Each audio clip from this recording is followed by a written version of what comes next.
I'm Cape Joel, and this is Comic Smack, your weekly, daily, all the time, anytime comic show where I give you your fix, everything you need to know from the world of comic books and superheroes. And on today's show, we're catching up on Aquaman, issues number 15 and 16. What will happen with Arthur Curry once he's defeated the evil organization known as Nemo? Will the world ever accept Aquaman in Atlantis? Well, let's hop on in together and find out, shall we? So, picking up from where the last issue left off, Arthur managed to track Nemo back to their flagship where they have been masterminding a war between the United States and Atlantis. As you might have guessed, Aquaman isn't entirely shocked to find out the Fisher King was actually Black Manta. He is, however, just a little upset that his foe has returned to villainy so heavily, considering that the last time they met, he gave him a nice little pep talk about trying to aim higher. When he meant aim higher, he didn't mean, drop your revenge quest against Aquaman and instead go and try and take over the world. That's not good aiming higher. The fight between these two is positively vicious, on par or maybe even a little bit better than the one they had at the beginning of this arc. Surprisingly though, it's all kind of short. A losing Black Manta pulls the old villainous standby of, oh well, if I can't beat you, I'll just self-destruct my base of operations and take us both, but it never really takes the hero, does it? Nah, the bulk of this issue actually deals with Aquaman clearing his name to the president and the American people. Also, hey look, Obama is still clearly president in this, so you can tell this issue's a few weeks old now. Nemo has been brought out into the light and recognized as the real culprits behind this attempted war, but at the same time, Aquaman has to make his own concessions for the betterment of peace. First and foremost, he actually surrenders to the United States. This is really a formal statement. He also gives back the Aquamarines, that special hit squad that was sent after him as a show of good faith. In the end, Aquaman does such a good job, even Superman congratulates him, saying, "Man, Arthur, your life is really difficult and has a lot of red tape. I don't think I could ever do that." Why do I get the distinct feeling this nice, sweet moment of respect between these two heroes won't be seen on the big screen anytime soon? Oh well, sigh. All in all, there's a lot of reason for everyone in Atlantis to celebrate. They dodged a major bullet right here, not the least of which Mera, who now thinks that the Deluge has passed, and as such the widowhood's prophecy of her bringing about the destruction of her husband and the world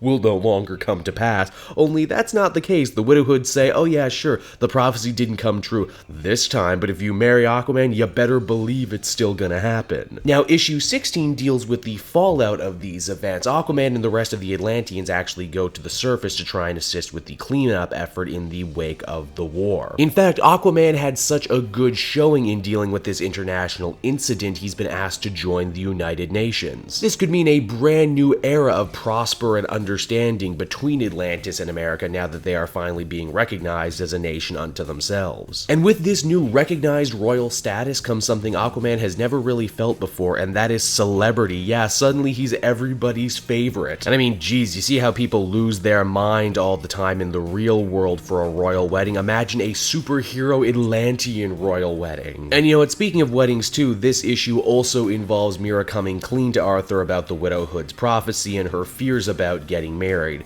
Arthur, pretty much blows the whole thing off again, saying, we'll go and talk to them together. But, it's made very clear that this prophecy has rocked Mera to her core, and now everything she thought she knew, well, she's not exactly sure anymore. Issue 16 of Aquaman also offers up a great little aside between Arthur and Erica, the policewoman who's been hanging out all throughout this series since it began. You'll remember she actually went to high school with Arthur Curry and remembers him before he was being lauded as a Justice League member and King of Atlantis and all this other good stuff. It's a really fun scene where she says, you know what, I kind of had a crush on you growing up, but I get the feeling now I never really knew the real you until today. She also really warns Aquaman that celebrity is a super double-edged sword, and just because they're loving you now won't mean they won't clap when you fall down later. Now, all throughout this issue, some unseen force seems to be messing with Aquaman's telekinesis. At first, it starts off as a tiny little headache, but by the end of the issue, it's a full debilitating brain blast. It would seem some mysterious new enemy with great mental powers of his own desperately wants to capture Aquaman for his own ends, but for that, we're going to have to read next time to find out what happens next. Aquaman number 15 and 16 do a good job putting a close to the previous storyline and organically kicking off the next one. I like this idea of Aquaman as a celebrity, people actually loving him and noticing him for a change. It feels like for so long Aquaman is one of those characters who has always said, you know what, I don't do it for you, I do it for myself, I love and respect myself, so it's fine if I'm never celebrated.